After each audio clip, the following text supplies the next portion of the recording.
ايه هو علاج متلازمة اختناق الاوتار الدوارة؟ بعد ما وصلنا للتشخيص الدقيق واللي احنا اتأكدنا منه عن طريق المثلث بالثلاث اضلاع اللي احنا اتكلمنا عليها، ساعتها نقدر نشوف المريض واقف فين بالظبط في المرض ده. هل هو عنده اختناق فقط بسيط في الاوتار الدوارة والالتهاب اللي موجود في الاوتار بسيط، وبرضه اتأكدنا عن طريق الاشعة العادية ان النوع الثالث من النتوء الاكرومي مش موجود، ساعتها نبدأ نعمل علاج تحفظي للمريض. ايه هو العلاج التحفظي؟ احنا عندنا 3 اشكال للنتوء الاكرومي، يا اما يبقى فلات، يا اما يبقى كيرفد، يا اما يبقى شكل هوك. اخطر واحد فيهم اللي هو الهوك،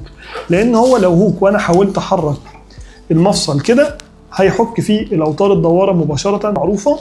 للصورة الطبيعية بتاعتها. علشان نقلل الاحتكاك والمسافة اللي ما بين النتوء الاكرومي وراس العظمة او الاوتار الدوارة، وبالتالي الالتهاب يقل. وده بيكون عن طريق ان احنا ندي ادوية تقلل الالتهاب وتقلل حجم الوتر، لان لما بيحصل التهاب في الاوتار الدوارة حجمها بيكبر زي اي حاجة بيحصل فيها التهاب، او مثلا كأننا خبطنا حاجة معينة فورمت، فلما بتورم هي نفسها او لما بيحصل فيها التهاب حجمها بيزيد، فبالتالي المسافة نفسها بتقل. فلما هندي احنا مضادات التهابات بنبقى متوقعين ان حجم الوتر يقل والالتهاب اللي موجود جواه يقل، فبالتالي المسافة ترجع توسع تاني.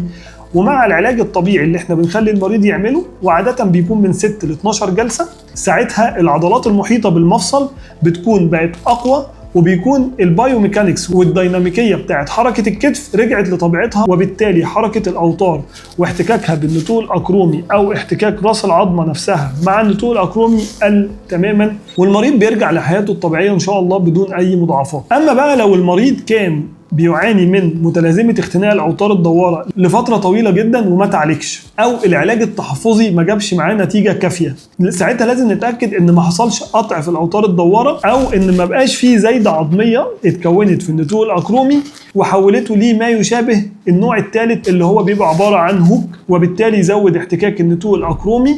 مع الاوتار ويسبب قطعها، او ان المريض بقاله فتره طويله جدا لدرجه ان راس عظمه العضد بدا يحصل لها اللي احنا بنسميه السوبيريور مايجريشن، او ان راس عظمه العضد تطلع لفوق لحد ما هي نفسها تخبط في النتوء الاكرومي، وساعتها ده بيبقى حصل قطع كامل للاوتار الدواره، والاوتار الدواره رجعت لورا وما بقتش مغطيه راس عظمه العضد، وبالتالي بيحصل احتكاك مباشر ما بين العظمه دي والعظمه دي. او لو احنا عايزين نبينها بصوره اوضح، يبقى نشيل العضلات الدوارة، فبالتالي مش عاملة كفر لراس عظمة العضد، وده بيسبب خشونة في الكتف، وبالتالي مجرد ان الخشونة حصلت ساعتها بيكون العلاج مختلف تماما للمريض، وعلى حسب سنه وعلى حسب احتياجاته بنبدأ نشوف ايه العلاج المناسب ليه.